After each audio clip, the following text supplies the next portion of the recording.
guys, so welcome to my 1 week postpartum video. Basically, we're just going to talk about how I've been doing over the past week after delivering little Oliver and how I'm feeling as far as the C-section. So the C-section went very well. We actually did not have any issues because it was an emergency C-sections. Well, it wasn't an emergency, but it was stat, and so sometimes you're prone to some issues or bleeding or whatever, and I haven't had, as far as C-section, it went super clean cut, perfect. They did, like I said, do a little bit of looking around at my uterus and stuff. The pain as far as healing and all that has been really well. Of course, those first couple days are the hardest, to where you basically can't move. But I really just forced myself to be moving and try and walk the halls if I could.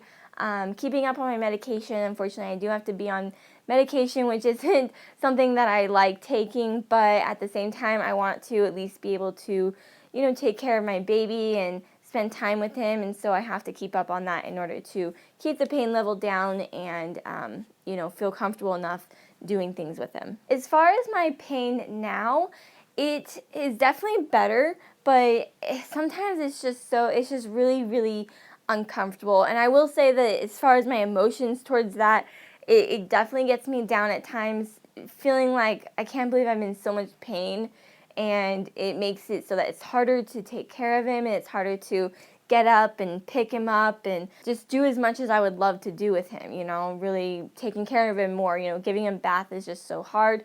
And so sometimes as far as emotions towards that, it gets me, kind of sad. But I don't think that at this point there's no baby blues. Postpartum depression seems to be staying clear away from me. I'm just right now really enjoying everything. I'm super excited and super happy, and I haven't had anything like that. But just sometimes, it's sad thinking about, just the pain level and not being able to do as much with him. As far as bleeding, it has been very, very mild throughout this entire week. Basically from the very beginning, I had very, very minimal bleeding, which I'm super happy about. So as far as weight, it's actually I've gone down 21 pounds. And I just keep losing weight as I go on. Every time I weigh myself every morning, I just keep jumping the pounds, and so that makes me really excited. I feel like at some point it's going to plateau, and I'm going to need to obviously work on getting it down to a normal weight, or what my normal weight was before, but I'm excited that it just seems to be melting off at this point. So I'm going to go ahead and show you the wrap that I've been using over the past week, and I'm also going to show you my belly, my 1 week postpartum belly. Alright, so I'm going to show you the wrap I've been wearing for the past week. Basically, this isn't like the belly band that you can purchase online, but it's basically a wrap that the hospital gave me that I've just been wearing. And how it works is, so basically it just tightens right around in the back.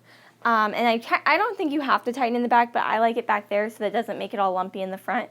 And it's really nice because it actually holds in all the incision and everything that feels so like out of place inside you. Kind of makes it feel more secure. But also I think it's great just to kind of squeeze everything back together, and maybe everything will just kind of go back together. Maybe it's wishful thinking, I don't know, but it does make me feel a little bit better. Alright, so here is my 1 week postpartum belly.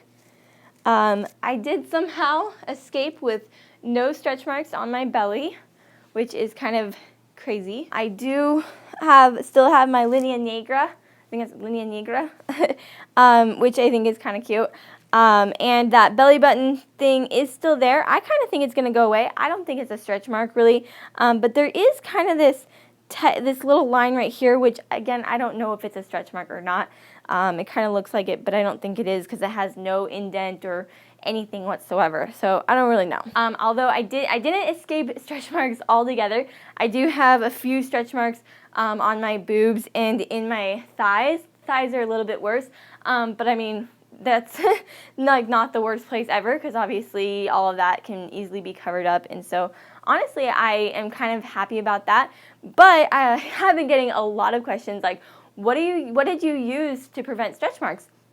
I actually didn't use anything. I really didn't care that much about the stretch marks, but I was lucky enough to get away with it. Towards the end, I did start using coconut oil just because It was really tight and uncomfortable, and so I don't know if that did prevent stretch marks, but that was, almost, I didn't start that till about 32 weeks. It might just be genetics because my mom doesn't really have any either, so I'm not really sure if there's any real cure to stretch marks, but I somehow did it. Alright, so I'm going to go ahead and show you my incision. It's not completely gross, but definitely, if you don't want to see a scar or anything, just probably don't look. Okay, so here's the incision. As you can see, it actually looks fairly good. No redness, no swelling. The incision is very straight and almost can't even see it at all. So I'm really, really happy with it. It is a bit large, but I think it might even shrink a little bit as my body shrinks back to normal.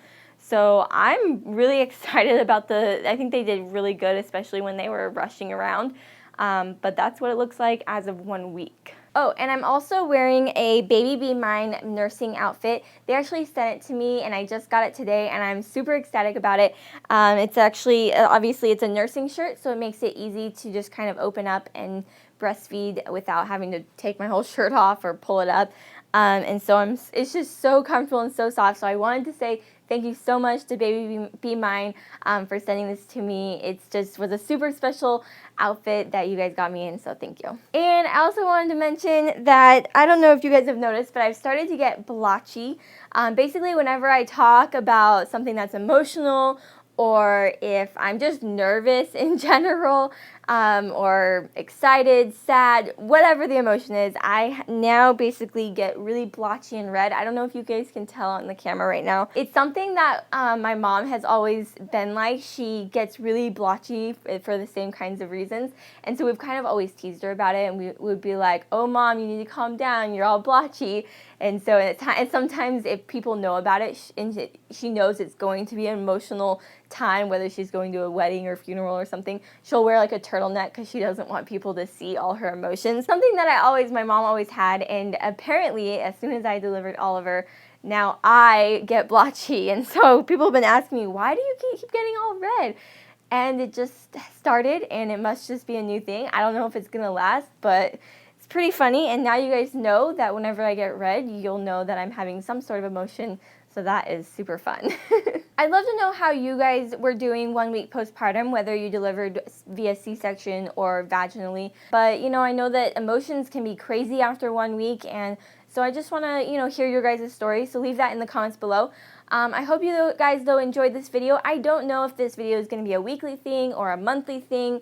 Basically, let me know what you guys think, too, if you guys want to see this weekly or not.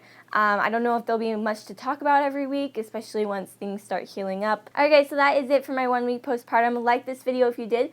Subscribe to my channel if you haven't already, and I'll see you guys in my next video. Bye! Instead of a 38 weeks on date, we're doing Oliver's 1 week of life video, and it's crazy, and I can't believe that it actually happened, because I think most people, especially if you've been through something like I have with having a stillbirth and trying for so long and so hard and having so many problems, you just think